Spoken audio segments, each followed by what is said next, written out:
سلاخوں سے حضرت شیخ الہند کی کمر کو داغتے اور کہتے محمود الحسن انگریز کے حق میں فتویٰ دیجئے. حضرت شیخ الہند بے ہوش ہو جاتے.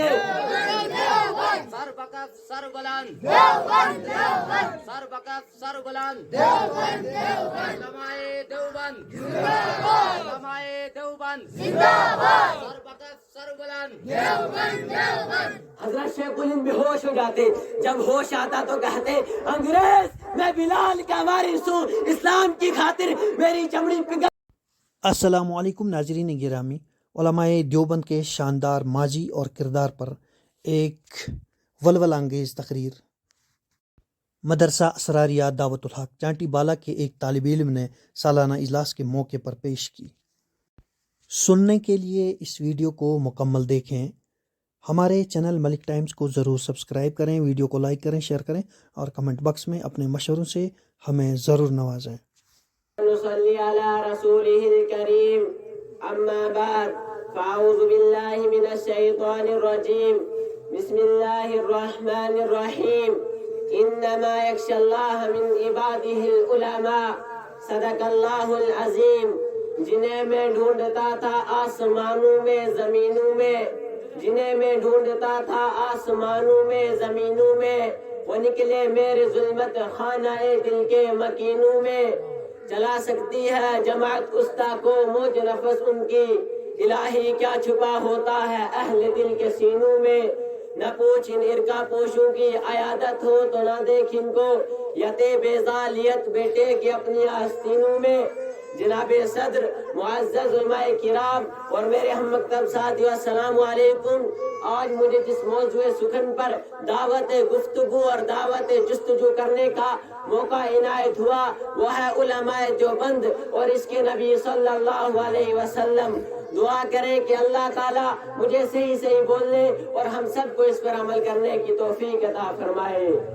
آج میں ان یاران باصفا، شہیدان عشق و وفا، وارثان بلال اور عشاق نبی کی سعادت حاصل کر رہا ہوں، جن کا قلب و جگر نبی کی عظمت سے معمور تھا، جن کا دل عشق و نبی سے سرشار تھا، جن کے چہرے پر عظمت و استقلال کی کرنیں جلوہ فگن تھی، جنہوں نے اہل جہاں کو اس کے نبی کا درس دیا، سمت انسانی کو محبت کا پیغام سنایا، جن کو دنیا علماء دیوبند کہتی ہے. لیکن میرے عزیز دوستو، میں حیرانیت کیا تھا سمندر میں غرق اور سرگرداؤں پر پریشان ہو کے اس قلیل وقت میں ایسے عظیم شان وسیع موضوع پر لب کشائی کر سکوں جن کا غیروں نے بھی کھلے الفاظ میں اعتراض کیا ہے. ان کے کن کن گوشے کو لوگ زبان پر لاؤں، ان کی کن کن خوبیوں کو بیان کروں اور ان کے کن کن خصوصیات کو نظر انداز کروں، ان کے اس کے نبی کے واقعات کی سیر کراؤں، یا حضرت مولانا حسین احمد نے کی دور حدیث کی جھلک دکھلاؤں، یا مولانا گنگوہی کے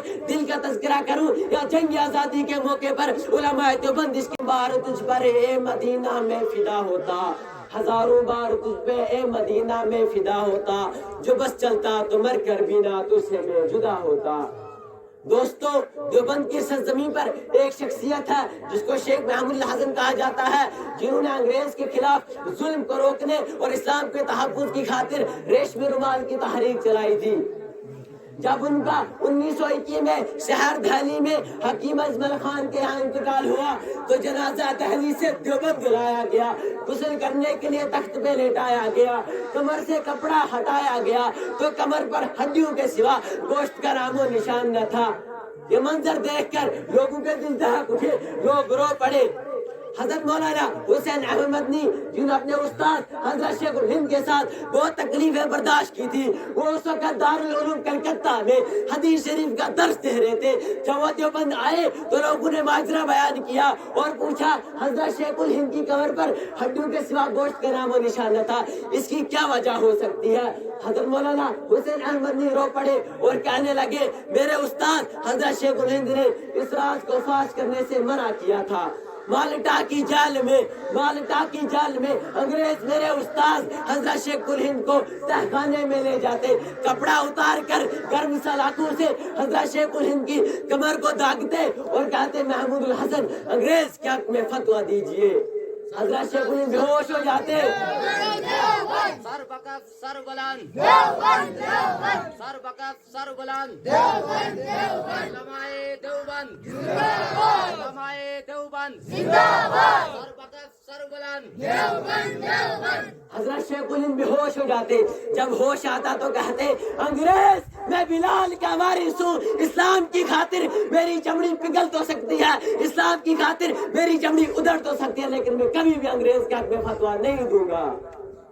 دوستو، شیخ الاسلام حضرت مولانا حسین احمد مدنی رحمت اللہ علیہ، اللہ تعالیٰ ان کی قبر پر کروڑوں رحمتیں نازل فرمائے، جنہوں نے اپنے استاد کے مشن کو آگے بڑھایا اور شاگردی کا حق ادا کیا. ہاں حضرت شیخ الہند کو حضرت مولانا حسین احمد مدنی کی شکل میں ایک عجیب وفادار شاگرد ملے تھے. دنیا میں بھی ساتھ رہے اور کوئی مزار قاسمی دیوبند جا کر دیکھے تو مرنے کے بعد بھی اپنے استاد حضرت شیخ الہند کی معیت نصیب ہوئی ہے. حضرت مولانا حسین احمد مدنی رحمت اللہ علیہ نے روز عطر پر بیٹھ کر 18 سال تک حدیث شریف کا درس دیا. جب مولانا کو مالٹا کی جیل میں نظر بند کیا جانے لگا تو حضرت مولانا حسین احمد مدنی رحمت اللہ علیہ نے حضور صلی اللہ علیہ وسلم کے روزے کو خطاب کر کے کہا تھا، چمکتا رہے تیرے روزے کا منظر، سلامت رہے تیرے روزے کی جالی.